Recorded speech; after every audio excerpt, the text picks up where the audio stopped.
was soos die beste oomblik van my lewe gewees. Ek onthou hoe ons reg gekry het daarvoor in die maande, die jare se oefen voor die tyd.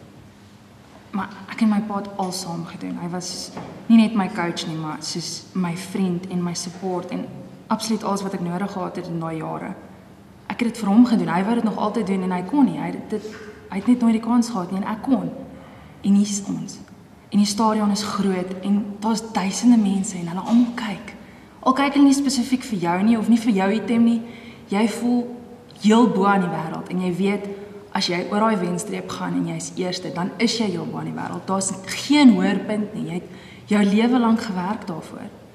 Jy het jare en jare gekyk wat jy eet en jy het geoefen en jy het nie uitgegaan toe jou vriende uitgaan nie en jy het nooit gaan partytjie nie. Jy het net jou als daar ingesit en hierso is dit nou. Een oomblik in 'n leeftyd. En ek hoor daai geweer maar ek hardloop. Soos wat ek nog nooit in my lewe gehardloop het. Het gevoel of ek sweef. My hart was soos heel bo in die wolke. En skielik toe begin ek dit voel, die kramp in my been. En ek kan niks doen nie. Ek kan nie aanhou hardloop nie. Ek kan nie meer nie. En ek probeer, maar ek kan nie. Ek gryp my been vas, maar ek weet ek moet oor daai streep gaan.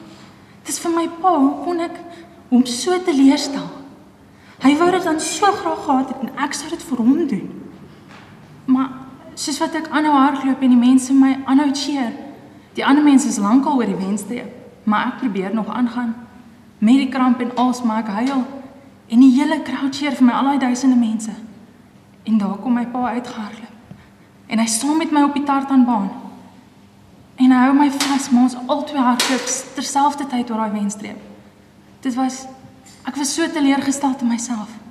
Maar terselfdertyd, ek was nog nooit so bly nie. Want dit wat hy nog altyd wou doen, het ons op die einde saam gedoen.